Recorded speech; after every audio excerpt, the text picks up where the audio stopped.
We're now going to talk about the technological realities of a turn to an electric vehicle fleet. And with me now is Mark Duvall. He is Director of the Electric Transportation Division at the Electric Power Research Institute, a regular guest of ours. And Mark, good to have you back with us. Thank you. Nice to be here. Let's talk about the realities and begin kind of on the small scale. That is with these cars themselves and where battery technology stands right now. Okay, well, a lot has happened in the battery world. What we've seen is lithium-ion batteries. They used to be in our computers and cell phones, and they're really the battery of choice. You're not likely to see any vehicles in the near future that aren't based on lithium-ion batteries. And a lot has happened in the United States. The administration has bet about $1.25 billion on domestic battery production. So we've gone literally in the automotive industry from having 2 years ago no talk about any domestic battery production. We would get all the cells from Japan and Korea and China, to having no less than at least 6 facilities that are using and matching federal funds to build production facilities in the U.S., plus all the support facilities for the packs and everything else like that. And we also had the loan guarantee also through the DOE to Nissan for battery and vehicle production in Tennessee. So a lot has happened on that front. One of the interesting areas for consumers is the range of these batteries. Right. It's fine if you're a commuter in a big city or a big metro area and you're able to plug in at home every night. What about when you have a larger range? How far away are we from a full-on electric vehicle with an extended range that can keep a charge and get hundreds of miles? Well, batteries are expensive, and they're going to be expensive for a while. So, I mean, it'll be a long time before you'll just, if ever, before you'll be able to just build some car with tremendous range that's not a small volume niche, production vehicle. Mm-hmm. So, in the end, there's kind of 2 schools of thought right now. And that is companies like Nissan that are going to build a pure electric vehicle with about 100 miles of range. So they're trying to give you enough range to do what you want, but not make the battery any bigger than necessary, because that keeps the cost of the vehicle low and minimizes the impact of the vehicle.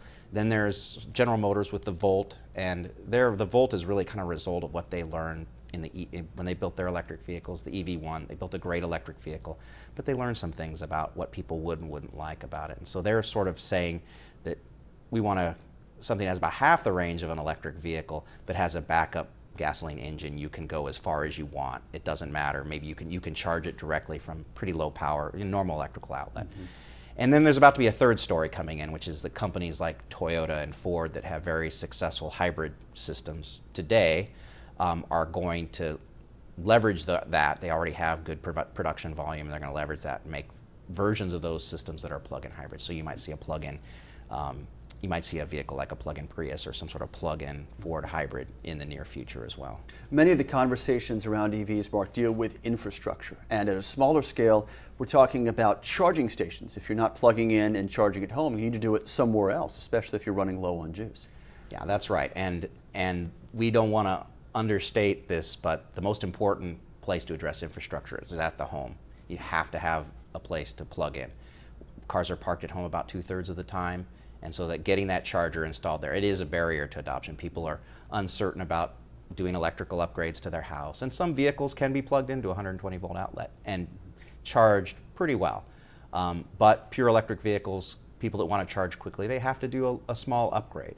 And I mean, it's along the lines of installing a service for you put a spa in your house or a hot tub. It's going to be about the same. So it's not something out of this world, but it is an uncertainty. And then you need places to charge in public, especially for electric vehicles. And it's expensive, and there's a lot of controversy about what we should do, how much we should do. Some people think cities should do a lot, put hundreds and hundreds of chargers out there to get ready for vehicles.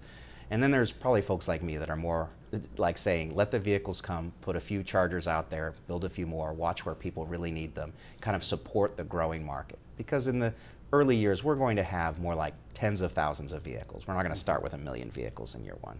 Mark, final question, and it requires just a brief answer on your part. Your assessment of the ability of the grid, our electricity delivery system, to handle such a bigger draw if we go to an electric fleet here in the U.S.? Well, the good news is we have a lot of capacity.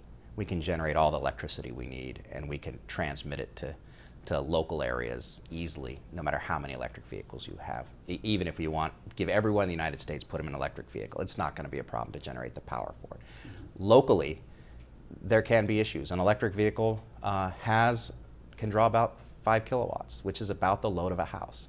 So if your utility has designed your portion of the distribution system for 5 houses, so you and 4 neighbors are on a transformer, and then someone pulls an electric vehicle into their driveway. They just added a 6th house that wasn't really planned for, and if you really like it and go get one, then there's a 7th house there. So locally it can cause issues, and that's, I think, we spend a lot of time working on that issue, because if you simply just manage the charging of those cars, so you're charging them more at night rather than when they first come home. 5 p.m. is summer peak in most parts of the country, so the grid is stressed, and you just push that charging to sort of the after 9 o'clock time, and you're kind of smart about how you do it, you can really minimize the impact, which will keep electrical rates low and ensure that the people who don't have electric vehicles don't see the people who have electric vehicles as a problem.